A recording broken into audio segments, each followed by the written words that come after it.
All right, everybody, welcome back. Sam's Army, episode 2.257. We got a lot to talk about this week. We're going to start out with headlines, where we're going to talk about drama in Turkey, and then a little closer to home here with the women's national team.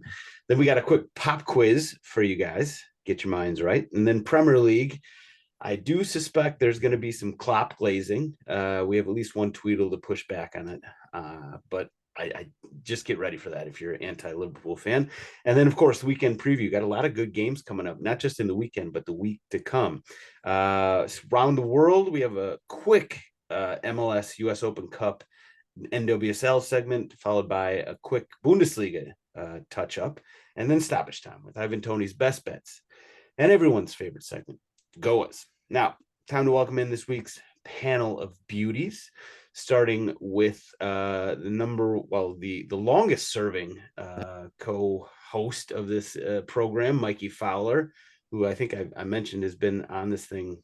How long have we been doing this for? I think it's about 5 years, 5 years or so. When was the World Cup, right? Was it 18? Yeah, I think so. So six years. Holy crap. But your question this week is what's the best thing about serving, being a doctor to a live-in patient? How's it going over there? We don't disclose personal information often here, but when somebody close to you has a surgery, they're not only hurting you, they're also hurting everyone around you because you cannot work. And if you double in the factor that it's an enormous adult baby that needs to be taken care of, then we'll keep it going from there. Hopefully she's not listening. She Good. is listening. Oh no. I didn't mean to break You HIPAA. did that, Sam. I didn't mean to break HIPAA violations there. But thank you. So everybody give Mikey an extra little round of applause because he is squeezing it in and probably going to get yelled at the end of this. So we appreciate you just a little bit more this week, Mikey. Cheers. And of course, last but never least, Dalton Kemper, who everybody knows are one of our resident Liverpool fans. So it'll make sense that we're going to glaze Klopp later. But for you, Dalton, what's the biggest life event that that you got to update us on here? Bought a house recently, so that's fun. And people are gonna go, in this economy, yeah, I guess it all worked out. Still not sure quite how it happened, but I did, and it's fun but expensive because there's always shit that breaks and that you have to buy. So it's cool, but yeah, exactly. Pluses and minuses. As somebody who's wearing Chicago House, repping Chicago House right now, and who has a house with a mortgage, I know the pain and the suffering, but there's some good things too, right? You're building cool. You're building equity, as they say, or something. Yeah, this just became a finance bro podcast, so yeah, exactly. Right. Well, listen, we know probably about as much about that stuff as most of the finance bros, so we could probably get away with it for a minute. But let's move on. Let's get on to the soccer, where we will start in Turkey. So everybody remembers the Fenerbahce situation where the fans came out of the stands after the game.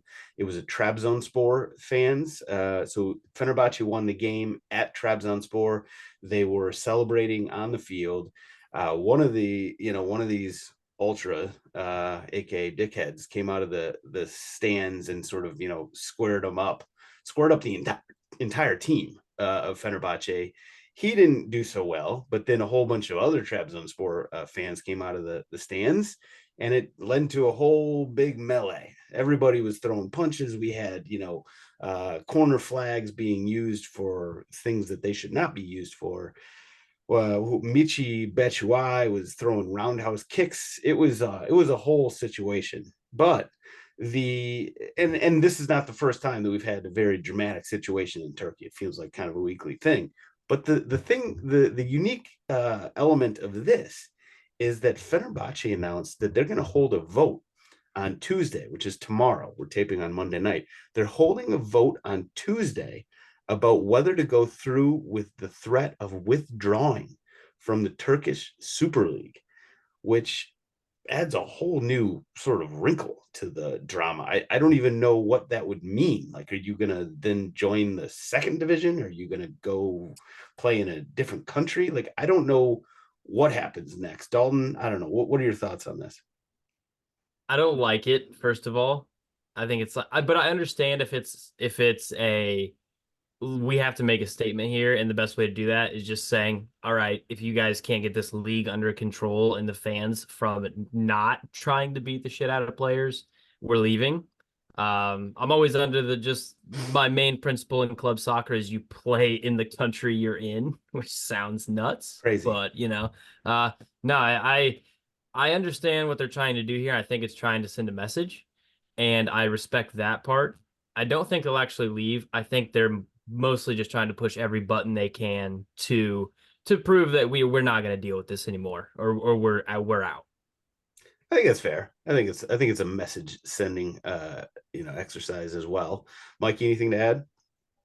No, it happens everywhere. It happened in France a couple years ago a lot. This is just a tactic for the negotiating table for how harsh the punishment is. It's great. I mean, the double-edged sword, right, of the Turkish Super League, and then not just Turkey. It goes sort of. You've mentioned France. There's been a number of situations with the passion kind of comes, the other side of it, and people push the line too far. We've seen it with El Tri fans, and all the missiles that come flying every time that we play them.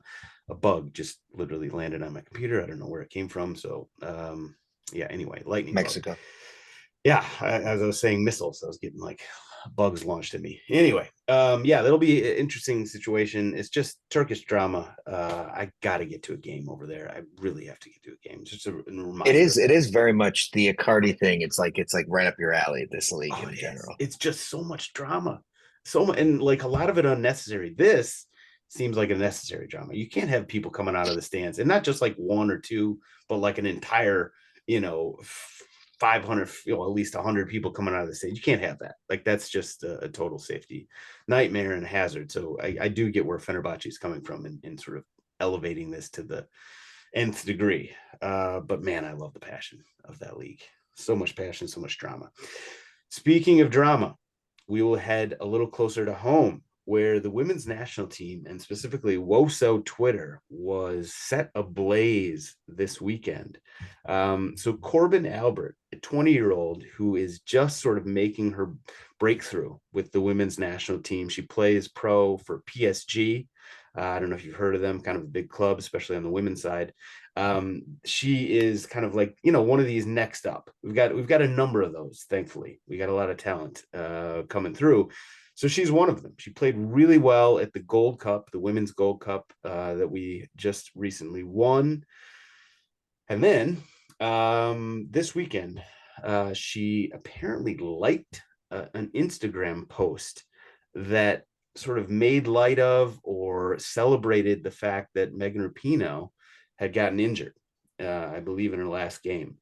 And so somebody found this, put it on, social media, and wow, the women's soccer fans were not happy. And the Megan Rapinoe obviously is she's a hot button personality, shall we say, in the soccer world and outside the soccer world for that matter. But she is, revered among the women's soccer fans. So the fact that a player who's just sort of coming in made a misstep like that. She's 20 years old. So we got to give her a little bit of leeway here. But man, that is a big misstep. Mikey, any thoughts on this?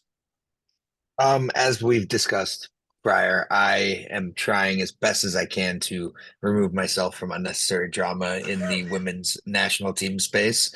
But on this particular issue, I feel like we should go back to hiding likes, and in fact, probably do away with all form of identification with political party on social media for athletes.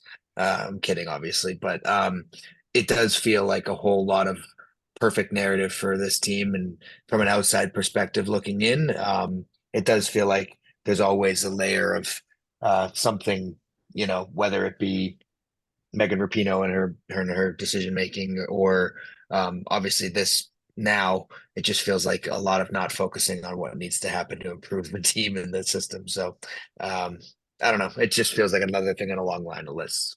Yeah, I think that's a fair comment. And you're right. It does feel like the women's national team they're so representative of so many different things. A lot of them good, like a lot of them just being like amazing and sort of role models for the next generations of women's soccer players and just maybe just athletes, period. But then there's always these distractions that come up and sort of, pull attention away. I don't know. Dalton, anything to add here? Uh, Agreed on what Mikey said and everything. But if I'm close to someone who is young right now and is on a trajectory to becoming a professional athlete, I'm saying delete every social media app from your phone. If you are on social media, don't like anything. Don't engage with anything. You can post if you want to, like post pictures after your games, whatever, on Instagram, but be careful about every single other thing because it will come back around to you, unfortunately, because it's the world we live in, but also just never good to root for a player's injury. Oh, never. Right. Never a pretty thing to do. So that's all I really have to say about the situation is just stay away from social media. Probably a better lesson for everyone, but especially if you are an athlete that's going to be in the light, and something comes up when you were younger, fair or not, it's there. Yeah. It's one of those things where like you love the athletes who are willing to put themselves out there a little bit and show some personality. But it just comes back to bite them so often.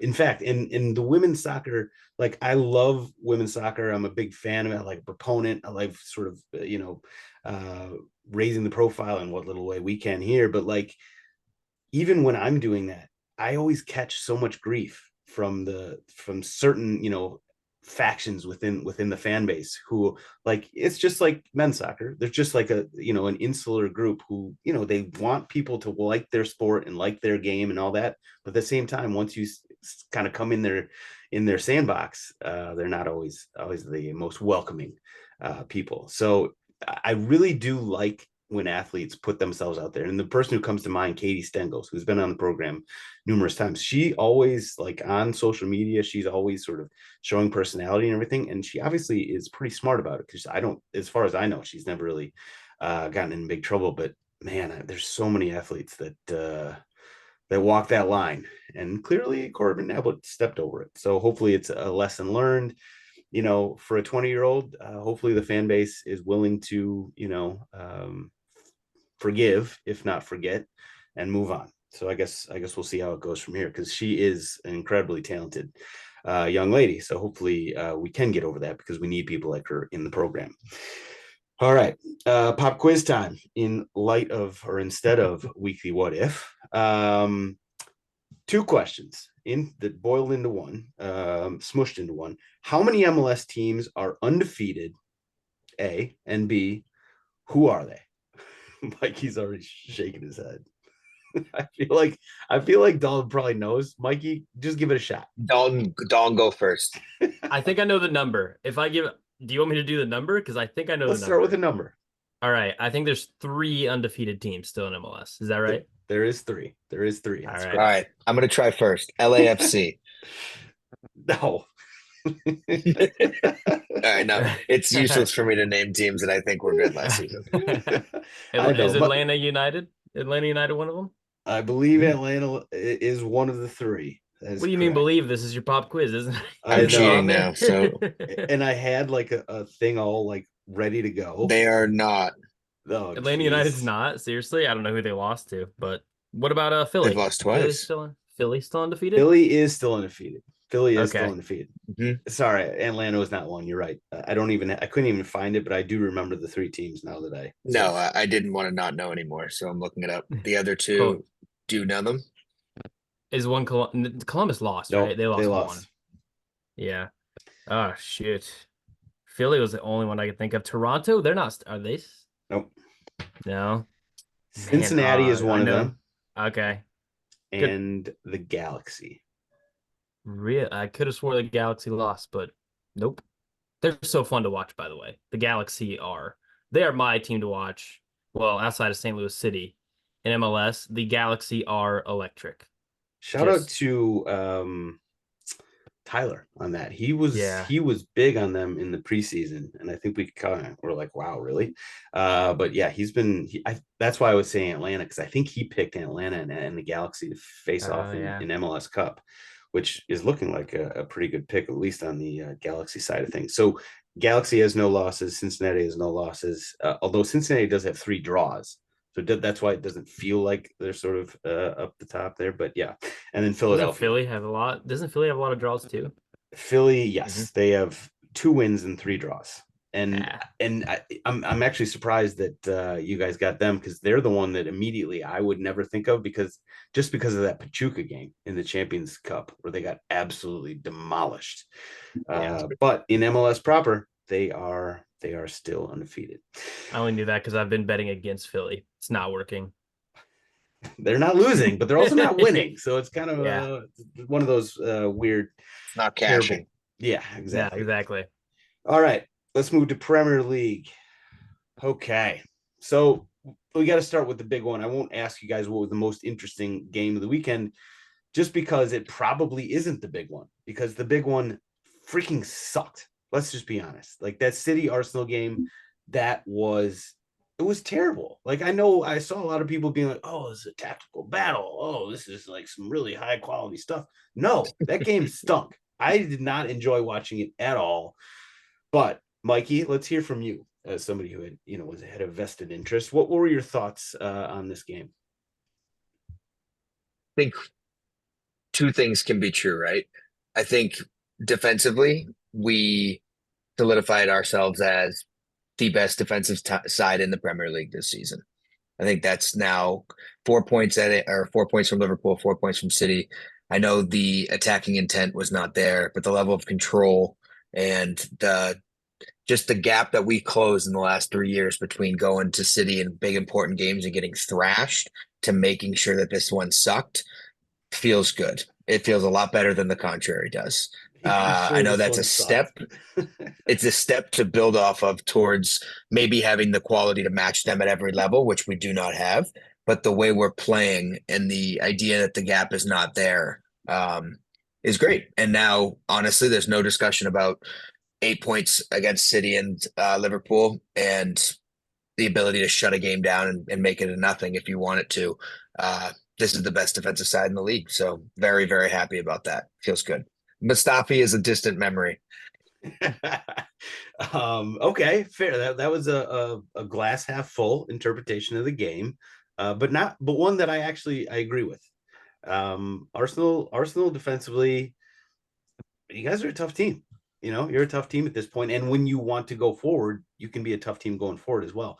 The one thing, obviously, that I will say is that you did absolutely jack shit. You didn't even try to go forward. Well, there's not a big difference between how the game went at the Emirates and how it went here this week. Just there was one chance that converted in the 80-something minute. The same way Trossard's touch wide could have been a square ball for a win or something. Like, it's a smash and grab, right? And that's how you're going to beat Manchester City if you're Arsenal right now. So it went our way the first time, and I don't remember a chance that City clearly should have had to the level that we had on a couple occasions with Jesus sliding across too. So it felt like that could have been a 1-0 again. And if you're asking me about how to get points off Man City when they're healthy, that's the best way Arsenal is going to do it right now. Okay. I have some thoughts on the City side, who I'm actually far more disappointed in. They stunk. Doku stinks. Don't ever come at me again with any Doku takes ever. Listen, he can be good, but yeah, he was. And Phil Foden, my God, you guys criticize Odegaard left and right. Phil Foden was nowhere. Nobody did anything. Nobody did anything in this goddamn game. Dalton, before I start blazing your if you want to talk about Foden, you have to talk about Saka too. Yeah, he stinks. So, question for you, Mikey. Going into this game, Arsenal, everyone agrees, has been the most informed team all of February, killed everyone. March, ran through everyone, no problem. Going into this game, were you like, okay, we're going to go for it. We can compete with this City side. We can go there and we can win this game? Because I thought so That's as a no. neutral. That's not how we've played them in the last two occasions either. The champions or the whatever it's called in the beginning of the season, the trophy we always win Oh, for the no reason, Community Shield. Shield. and Yeah. Community Shield, and the way we won at the Emirates. There's a very clear way that Arteta wants to play against this City team that we don't play against pretty much anybody else. We haven't even done it against you or anything like that. I don't think we're going to play that way against Bayern Munich in a couple weeks. I think we're going to stay open. But it's something about this City team that makes Arteta overthink things, I think, because it's Pep. And then it just Scared? becomes fucking shit. Maybe, but it's like he doesn't feel like he's ready to go toe to toe with whatever Pep's going to throw at him. He doesn't feel comfortable, or else he would, because he showed against other managers and on different occasions that he is able to go for it. I remember that Mhm. thriller at Anfield where Ramsdale saved our ass after we thought we were up to nothing. So, like, I don't think Arteta thinks we're going to get those breaks against the City side, so he doesn't want to go for it.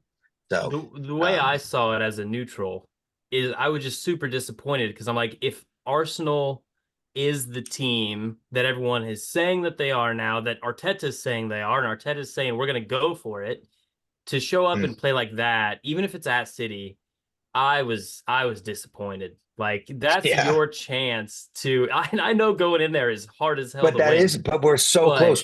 The margins just weren't there. It's the same thing that happened at the Emirates, and I didn't see the same criticism. It's just the same little chance, and then that changes narrative. So I agree with you. It was disappointing. Like when it ended, like, for example, people in my life are like, "Hey, sorry about Arsenal." I'm like, "Why?"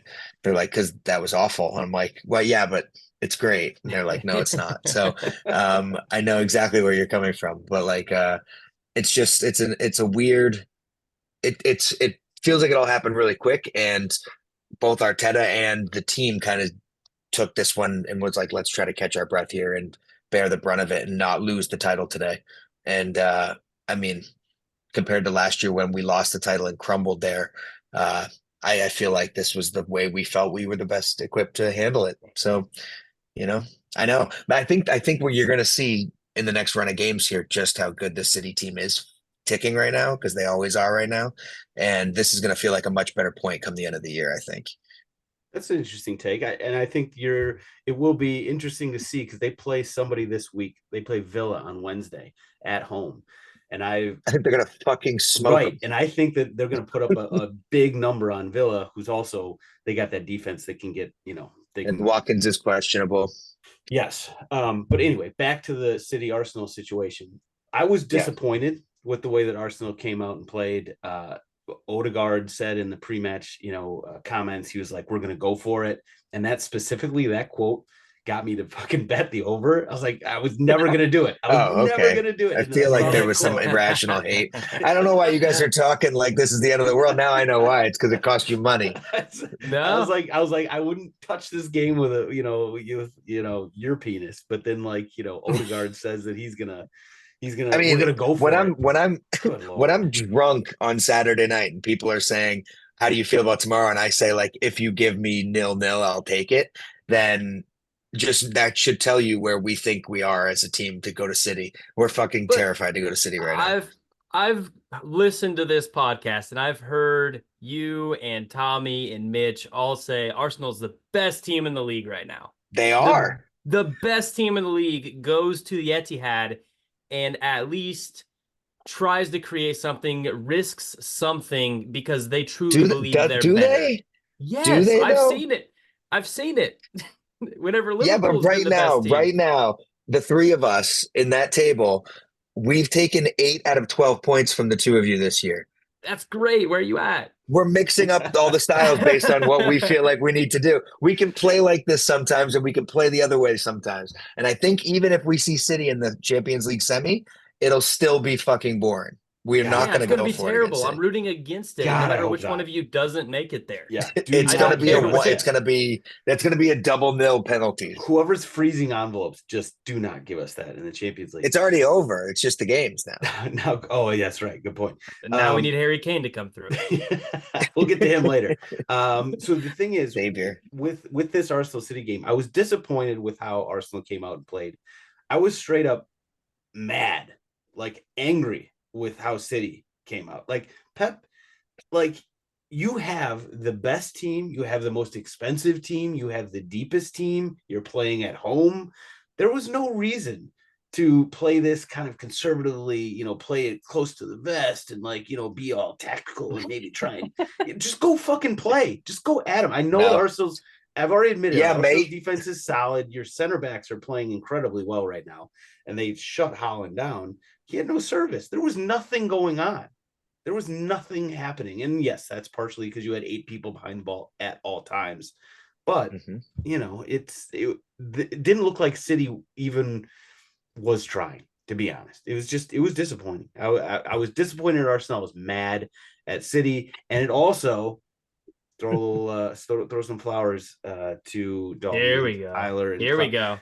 Listen, this really, I know this is not going to be new. Probably everybody's been saying it for the last few days now, but like, this really made me appreciate Klopp even more, because Klopp A real rivalry. He forces whoever he's playing against, and especially Pep, to fucking come out and play and do something. Arteta did not, and I understand you have actually make some good arguments for the reasoning, for the rationale for doing so, and you guys are straight right in this title hunt. So I'm not like necessarily criticizing Arteta. I do think I wish he had done more, but like, just the way that Klopp goes about things, we are going to miss him.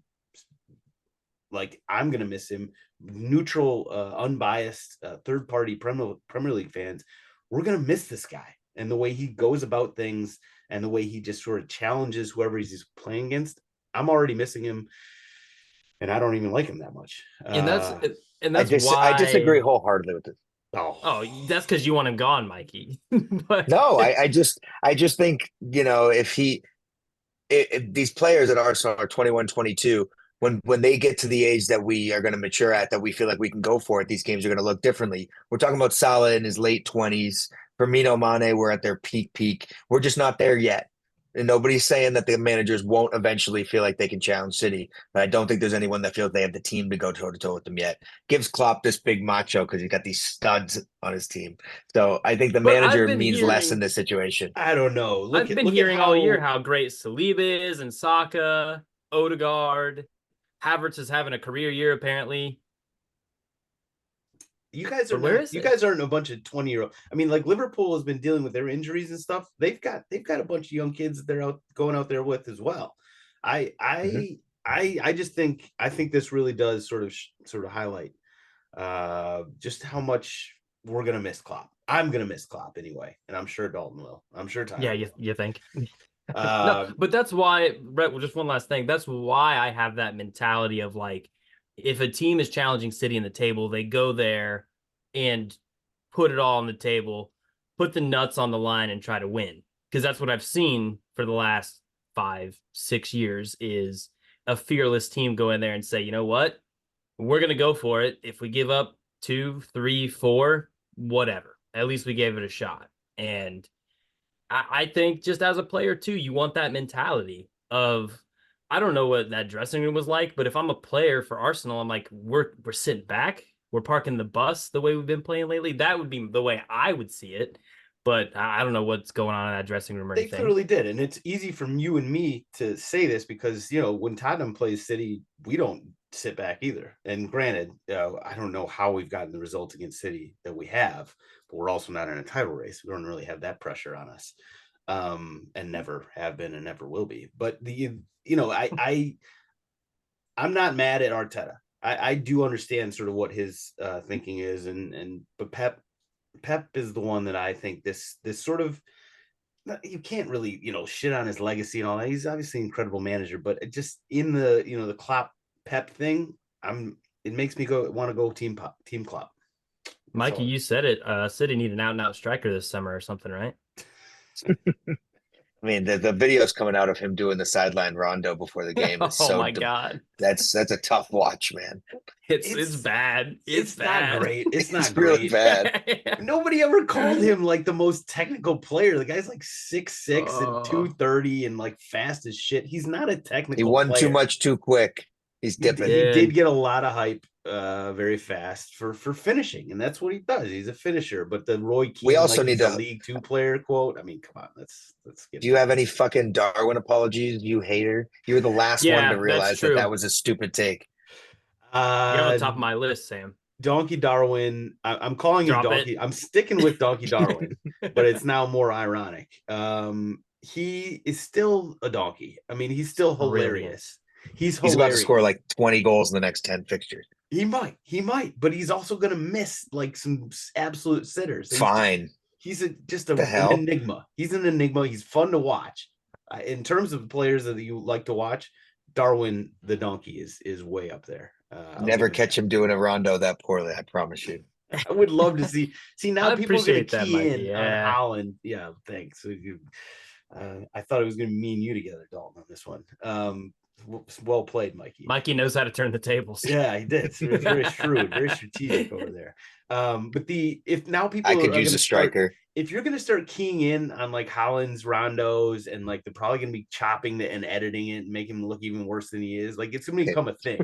It's going to become a thing now, which is If you want to get into negative publicity and YouTube ability in sport, I could do a whole separate episode if you're down.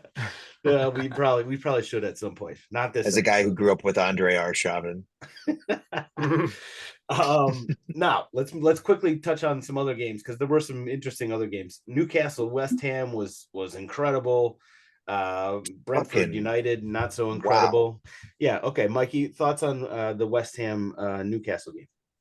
I can't stop watching Alexander Isak and picturing him playing with Martin Odegaard again. He is my the guy. He's become the Arsenal hunt. So I'm watching him now weekly. And I mean, not to say he hasn't been incredible, but that team does not function without him. That game had a lot, huh? Just a little bit. Just a little bit. I mean, it was the first game back from the international break as well. So it's kind of like this, just like, okay, Premier League is officially fully back. This is if that's what we get for the next fucking 10 weeks. Oh God. We could. I mean, like, as bad as the relegation battle is shaping up to be, the title race is shaping up to be that good. Are you still in it? You mean Tottenham? Yeah. I hope not. I guess we'll see. We'll get to power rankings in just a minute. Yeah, this Newcastle game, I mean, that was a hell of a way to welcome us back from the international break. The penalty at the end, did it ruin it? Did it kind of ruin the game for you guys? That's bad. That was really bad, right? I mean, but also like it was coming. Moyes had that coming. So yeah, Moyes always has. You play with fire. You're gonna get burnt, right? I guess is. I mean, if you look at the XG, which is not a be all end all, but Liverpool had 4.07 expected goals versus 1.42, and that's on 24 shots for Liverpool for Newcastle. 10 for West Ham. It's actually pretty amazing that West Ham scored 3 goals in that game if you just look at the straight stats. But yeah, has anybody ever started their career worse than Calvin Phillips? Oh God. You mean just with West Ham or in a career? He left Leeds? The West Ham arrival. I mean, City was just as bad. Everything that can go wrong is going wrong for him now at a level that we haven't seen prior. He was so bad, and he's just been so bad. I feel bad for him at this point. I mean, he became the butt of the joke about City just for never playing, and then now he's playing. And we're all seeing why he wasn't playing at Manchester City, which this weird thing is that, like, I watched him play a lot at Leeds and he was a decent player. So I don't really, maybe it's confidence, maybe it's just sort of rust. I don't know. But yeah, it's tough. On that same note, how in the hell are Paquetá and Kudus West Ham players? They're brilliant. Like, Paquetá just plays those passes every game, at least 3 times a game, when you're like, okay, maybe 10 players in the world see that pass, and he just plays it perfectly. So he's incredible to watch. Yeah, I hate to say it for West Ham fans, but it sounds like Paquetá is likely going to be poached by somebody this summer. And Kudus, by the way, has been phenomenal since West Ham got him. And I think it's a fireable offense. I don't know all the other things about all the other things Ten Hag's done right or wrong, but the fact he brought Anthony over and left Kudus there, that right there, just exclusively that is a fireable offense. Like, I don't know what you're thinking, man. Speaking of Manchester United and Eric Ten Hag, that 90 minutes, I want that 90 minutes back from this weekend against was it Brentford? Yeah. So they went to Brentford. First 90 minutes were absolute dog shit from both teams, frankly. And then in stoppage time, we went back and forth. First, we had Mason Mount, who still plays soccer. Let's give him a little round of applause. I didn't realize that. Mason Mount scored for Manchester United in the 6-minute stoppage time.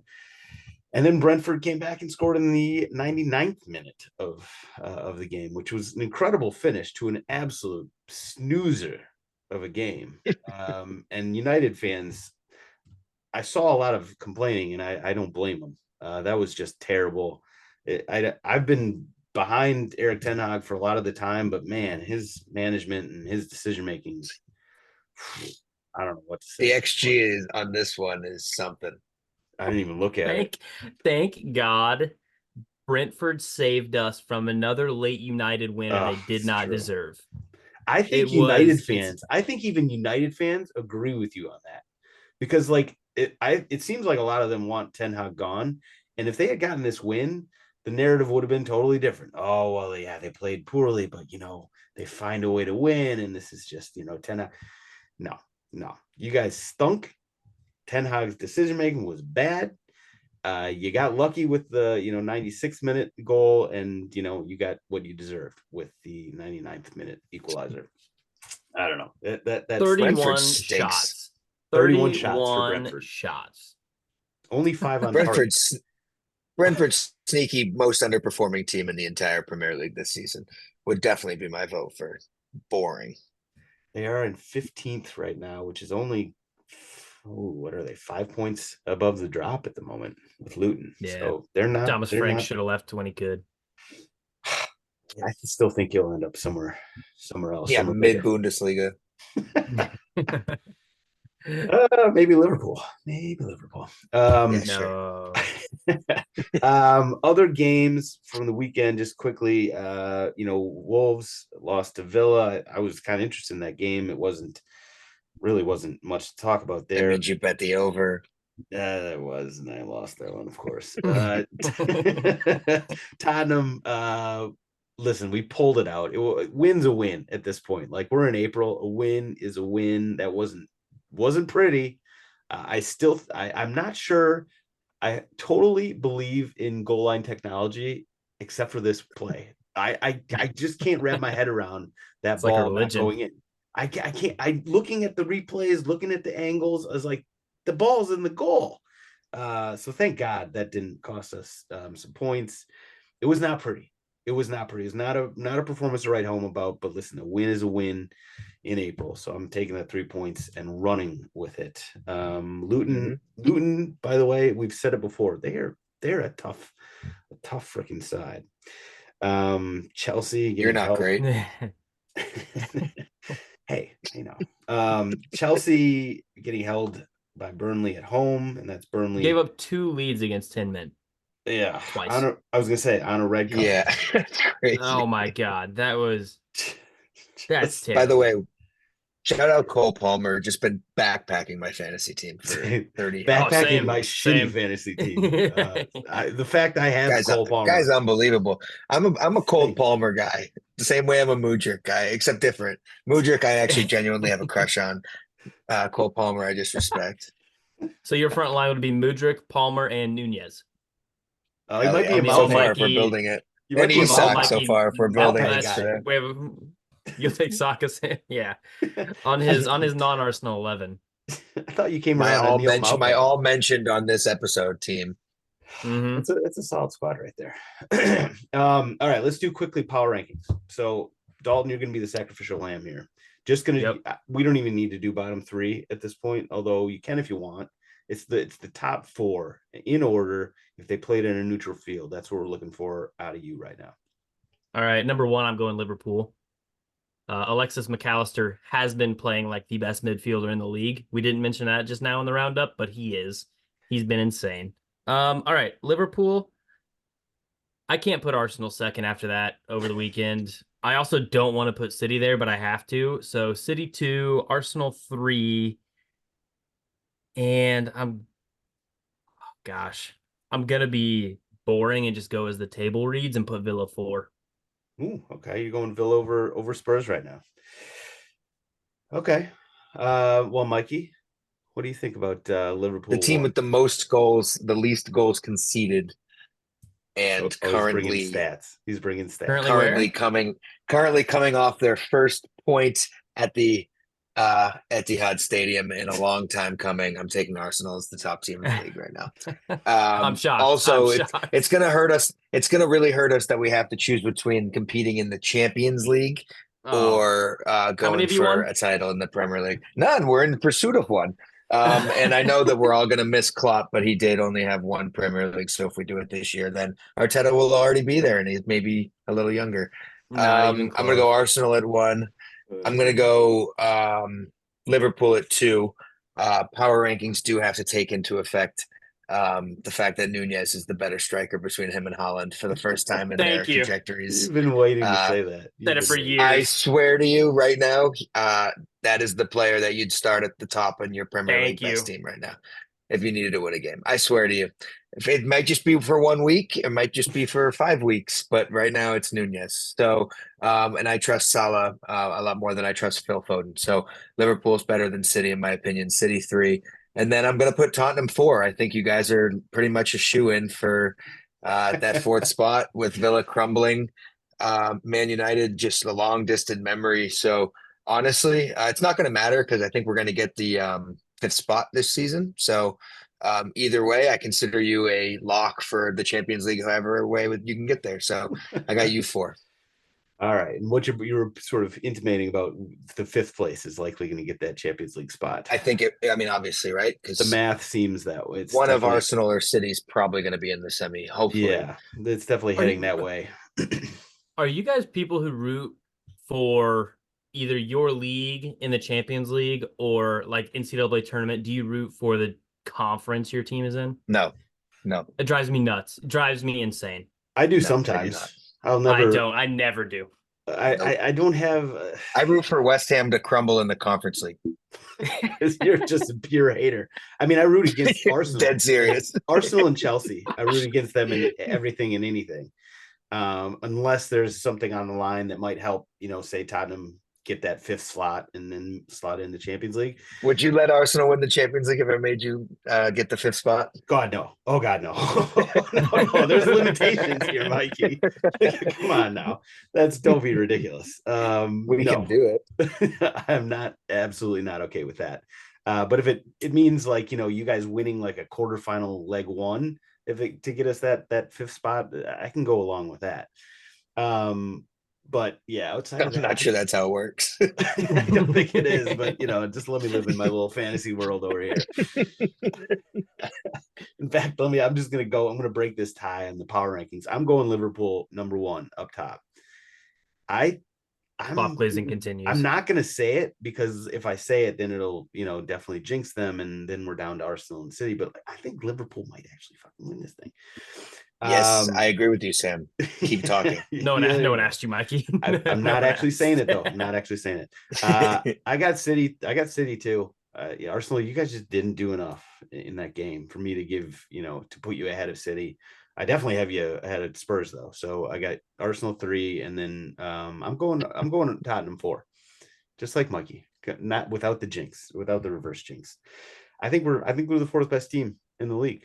When Madison's healthy, you guys are very good. That's serious. Yes, that is true. And especially when we got our, Udogi and sort of our defensive line. I'm liking Dragusin, but I just like our defense when we got Ange's guys who were there, and Poro. Sorry, it was Poro and Udogi on the sides, and I love this team. We got Madison in the middle, Sonny up top. It's just it's a fun and Brendan Johnson, by the way, I didn't know what to expect from him. I've been incredibly I wouldn't say pleasantly surprised, but just like very happy with what Brendan Johnson brought to the table. I wasn't sure what to expect. All right. bottom three, I mean, let's just skip over that, right? Sheffield United, Burnley, Luton Town. If you want to try and find a spot for Everton and Forest, you might be able to, but it's ugly at the bottom.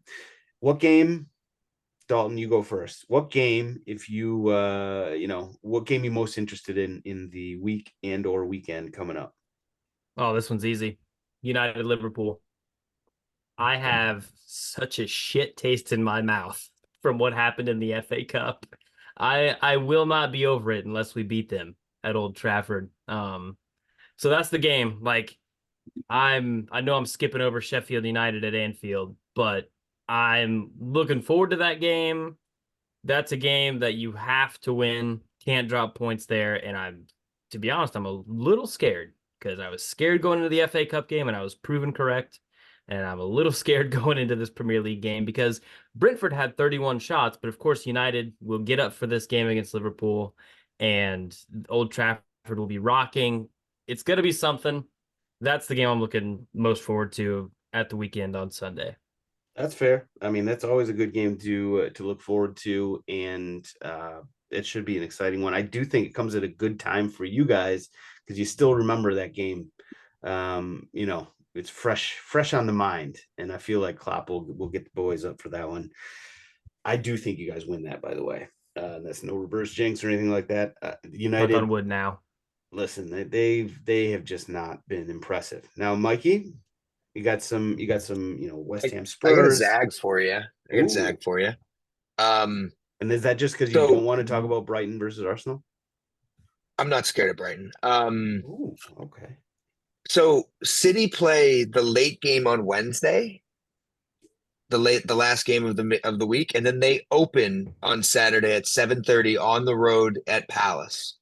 And I think that looks like a draw. It has draw written all over it. Drop points. If there's going to be something that catches, City looks like they're going to win every fixture from here on out, but I just don't.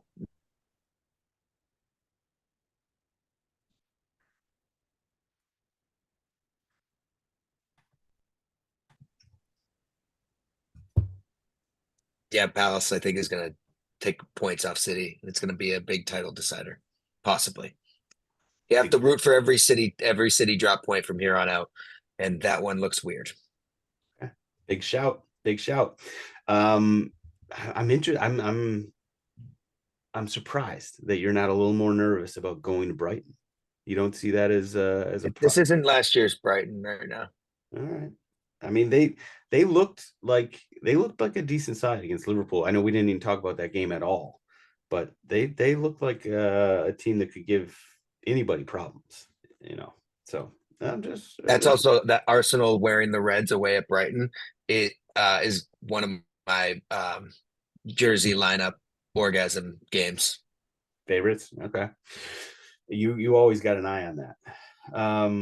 Other games I'll point out quickly. West Ham Spurs, always a good one on Tuesday. They always find a way to give us problems. I am very nervous about that game. City Villa on Wednesday should be an interesting one. I think that City's going to put up an ugly number on Villa in that one. Chelsea United. So we're talking about United hosting Liverpool at the weekend. United has a tough one on Thursday at Chelsea. So that should be an interesting one also. That could be 3-3. Yeah, that could be a fun one. And then I think Liverpool's going to handle them on the weekend. But yeah, big week, not just weekend, big week, a lot of good games. So there we is. We'll leave it at that. Round the world real quick. We don't have our minute man. No MLS minute. Just quickly, some of the games that caught my attention. Chicho Arango for Real Salt Lake. That guy, he scored a hat trick, I think, about 20 minutes. Not too shabby. Fire. We really got to pull it together, Chicago. Let's. I know Atlanta is a tough team this season, but man, 3-0, not good at all. Galaxy just keep on keeping on. Shout out to Tyler. I think we actually already gave him his flowers for saying Atlanta and LA Galaxy in the final.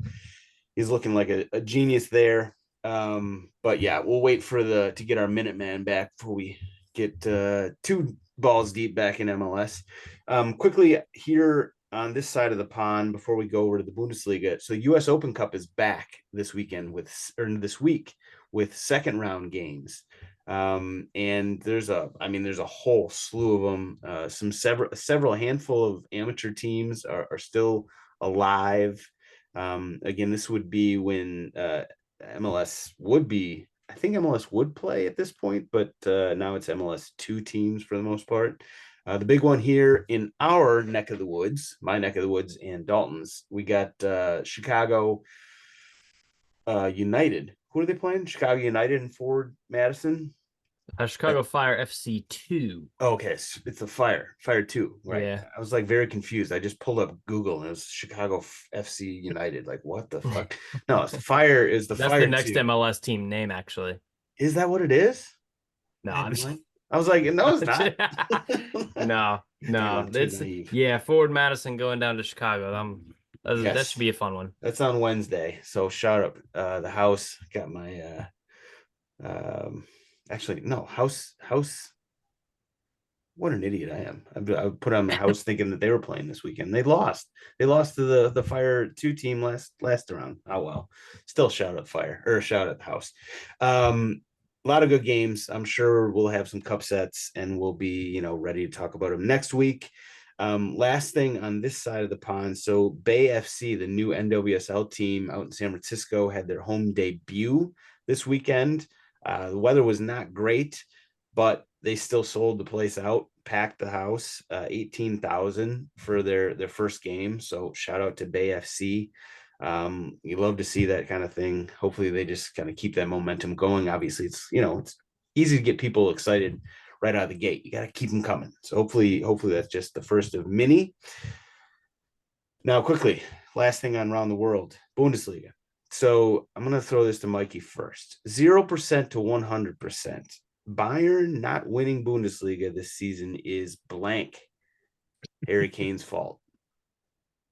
I can't believe you never mentioned Leverkusen each week going for a perfect I don't want to jinx it. Undefeated season. I don't want to, and not only are they going for undefeated, but they always give up the first goal and somehow come back and win. It's crazy. Like we got to start that cap cut with the Breaking Bad kids. So you can't keep getting away with it.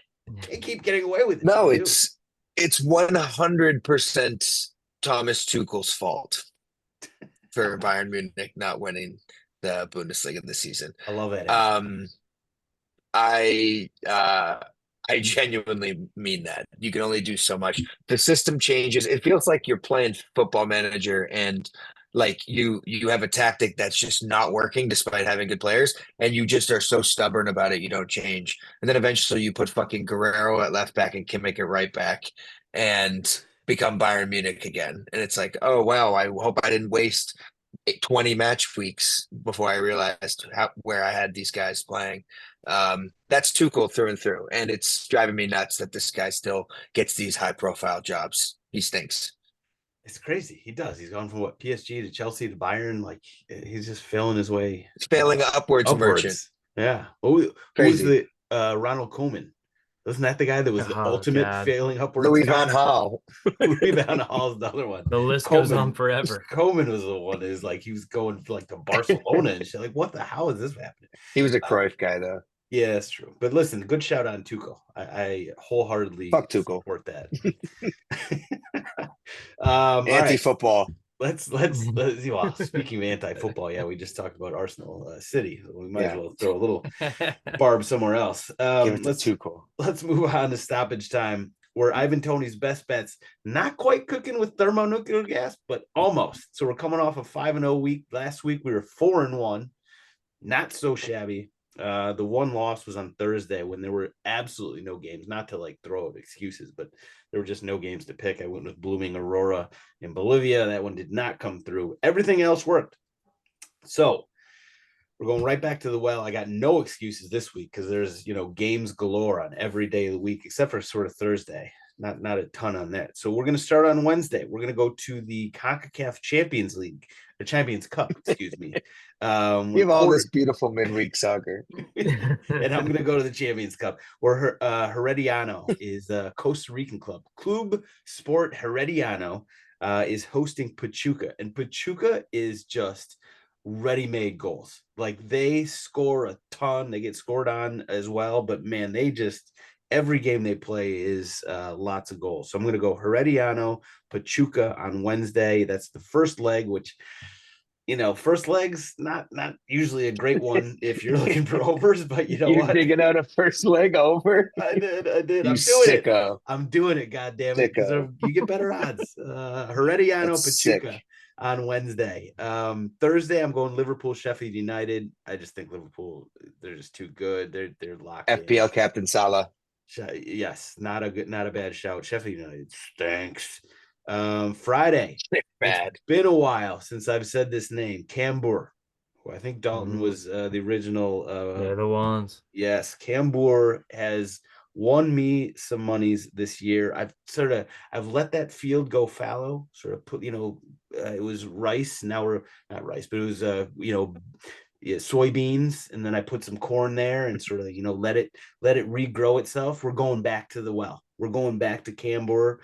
They are hosting ADO Den Haag in the Eerste Divisie. It's time to go back to Cambour. We're going to get some goals out of you on Friday. Saturday, we're going to the championship. Norwich and Ipswich. Both these teams score. Ipswich has been unbelievable. They have, and I think today they just pulled out an absolute buzzer beater every fucking week against Southampton. That was quite a game. I think Norwich. So Norwich is at home. They score a ton. Ipswich just scores a ton. Period. That's the early game on Saturday. So we're going to get our weekend started off right with Norwich, Ipswich, goals galore, and then Sunday we're going back to probably my favorite league for betting over is the A-League, Aussie. The thing about the Aussie League is that every now and again you get these 1-0 games where they each have 27 shots, but for every 1-0 game you got a 7 to 5 game. It's just nuts, some of those games over there. So if you really want to get crazy when you see one you like and sort of bet an over 6.5, listen, it happens. I'm just putting it out there. Crazy. What are the odds on a 6.5? 300? Yeah, more than that usually. I've definitely bet 5.5. So I can't actually remember if I've ever bet 6. I can't wait to do this. Perth. I can just blame the loss on you. It's easy. See there, I gave you a little license to do it. Perth. I think that's Perth Glory hosting Adelaide United in A-League on Sunday. That's going to close it out. So Wednesday, Thursday, Friday, Saturday, Sunday, 5-a-side, overtrain. Let's keep it cooking, boys and girls. Now, Mikey, what do you got for us? I was going to send it to the championship. I'm glad you're on that boat. Little vested interest in following Larry's leads all year. This may be breaking news. Don't tell anybody I said this, but keep an eye on those Leicester points deductions being applied this season. Apparently there's real talk about that. Really? Yeah, some serious combo. So things could get really crazy over there. And a good playoff is one of the most exciting things you could possibly have in the sport. So either way, whoever finishes third, it's going to be quite an exciting playoff follow for the injustice of whoever this team is that's going to be in it. So, oh my God, Leicester would fight that in tooth and nail if they're going to get a points deduction this season. It's the most expensive suspension of all time. Oh my God, they would, yeah. So we'll see. But that's exciting stuff. And again, the other shot I just want to briefly mention is Leverkusen is must watch every week until they lose. So you didn't actually give us the the win best backs. Bet. You didn't give us the best bet. Sorry. Mine was Salah, just 2+ goals for Salah. Or even if you want to play goal or assist, he's gonna get 2 goal or assists. And that's against Sheffield United this in the midweek. Captaining him, maybe triple captain, whatever. He's going crazy. Okay, fair enough. Dalton, this just feels like a 6-7. They're going to try to make this goal difference up. Yeah. Remember when I saw that picture on Twitter. I saw that picture on Twitter of Suarez running the ball back to midfield up 3-0 when you were trying to kill somebody back in the day, and it reminded me of what's going to happen. Nunez is going to have Norwich. 4, Salah 3 assists and a goal. It's going to be 6-0. That's really how I feel. This Sheffield team is on their way down. They might rest players for more winnable games. That's true. Yeah. Somebody did that a few years ago. It was in that. They're just going to get fucking smacked. Somebody like West Brom, I think, did that. Okay, Europa. that Europa game against Sparta Prague a couple weeks ago that Liverpool had beat the Yep. hell out of them. Before that game, No reason. I was looking at goal scorers and I was like, who do I bet? I was like struggling over it to score. And I was like, oh, I could have bet fucking anyone and it would have hit. Any of them. So All of no them. worries. Yeah. It feels that way this week too, which I hate. No, mine, I'm going MLS. El Trafico is this weekend, the first of the year. Must watch every time for me. LAFC against LA Galaxy. We talked about the LA Galaxy multiple times on this podcast and how good they are. Unbeaten still. They are going to LAFC, but their odds right now are plus 290, which What? is Galaxy? crazy. Galaxy are plus 290. You can get them draw no bet for plus 210. So That's What do crazy. they know? What do they know? Somebody yeah, knows something. it's got to be the home effect, I guess, of the bank, or what used to be the bank, what is now They already won BMO-Harris at Stadium, I Kansas think. City. Yeah, like I love that. And then just anytime it's El Trafico, the over. But you got to bet the over for El Trafico. It's a sort of a tradition in my house. So I love El Trafico this weekend. That's what I'm rolling with. It's a good shout. I had them And as Liverpool to beat my United. possible. I had them in the Love it. mix for the overtrain, along with Bayern hosting Stuttgart, I believe, this weekend, which I think Bayern is going to put up a number. could I get think ugly. Stuttgart is probably going to Undov's score a as well. baller, though. Giazzi, Yeah. Garassi's sick. I like that team. Yeah, they're actually fun to watch as well. Okay, there we go with best bets. Ivan Toney, shout out to and also Shohei. Dan Rappaport suggested that we had to rebrand that with Shohei Ohtani. We will go on to GOAWs, everyone's favorite segment. So I actually only have one written down this week, so I'm a little scared that one of you guys is going to take it. I took this from you last time. All right, let's live dangerously. Who you got for us this week? I have one as well. Last time it was a German Bundesliga defender. Is it a Bundesliga defender again? Wow. Is it? Should I say it? Do you want me to say it? No. You're free to go. Okay. All right. Mats Hummels. Did I do it? Did I take it from you? Nope. All right, cool. No, Mats Hummels, the Bayern and Dortmund game, it was incredible.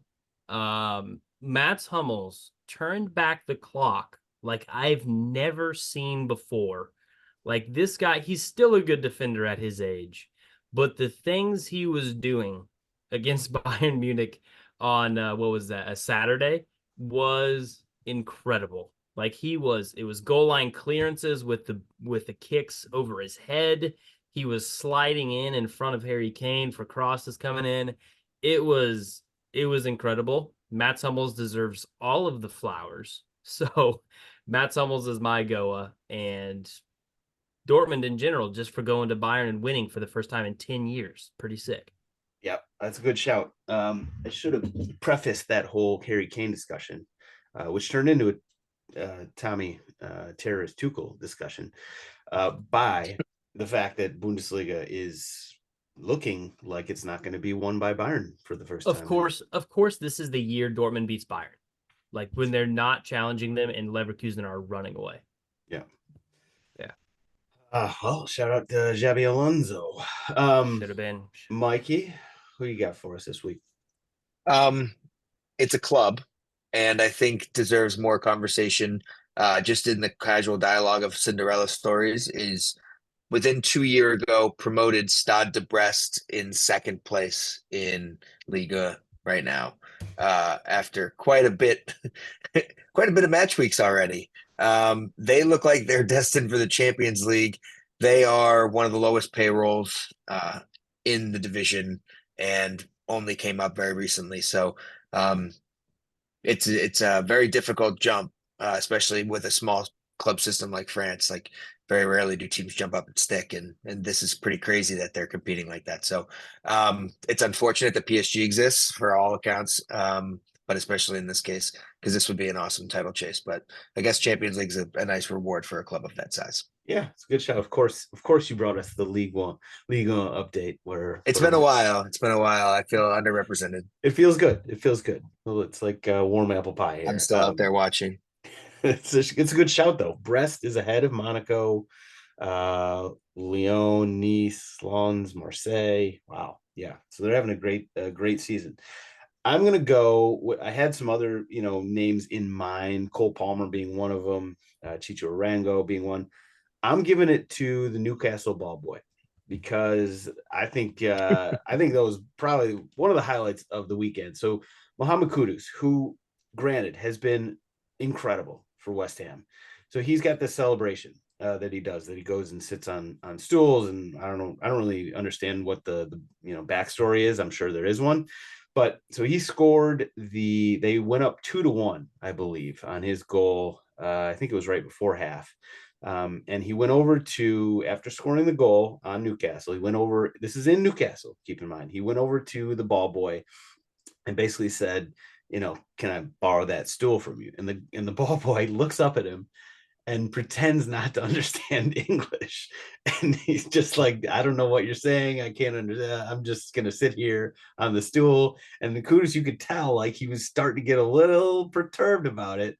And his teammates came up and just like sort of pulled him away and sort of, I think it was, I don't know who it was, but somebody just sat him on the, the advertising board, and he did his little, celebration on the board. But the balls it took for that Newcastle ball boy to be like, no, you're not taking my stool. I like, that's tough. That's tough in a situation like that for like a 12, 13-year-old kid, a professional soccer player comes in who just scored a goal, and the crowd obviously is electric at the time, like to just be like, no, I don't understand English, I don't know what you're saying. Just an incredible move, a big win for ball boys everywhere, I would say. And so shout out to him. You're the GOAW this week. And I didn't want to paint it as an L for Kudus because he's been too good this season to get hung with an L on this one. But just a big time win for the Newcastle ball boy. Well done, sir. It's not. I mean, he's a 12-year-old kid, but we can still call him sir. All right, that's all we got this week. I told Mikey it was going to be like 30 minutes. We definitely did not even come close to that. So, Mikey, thank you for squeezing us in your. No, thank you guys. That was fun. And I haven't had to defend anybody's actions like that in a while. It's good. It's good. We have a little healthy debate here, and nobody getting too perturbed. Shout out to Tyler Terrence. Dalton, always great to have you. Thank you, sir. And also, thanks for putting the finishing touches on the episode. And everybody else, thank you guys and girls for listening this week. We'll be back next week. Bigger, better, faster, stronger. See you guys then.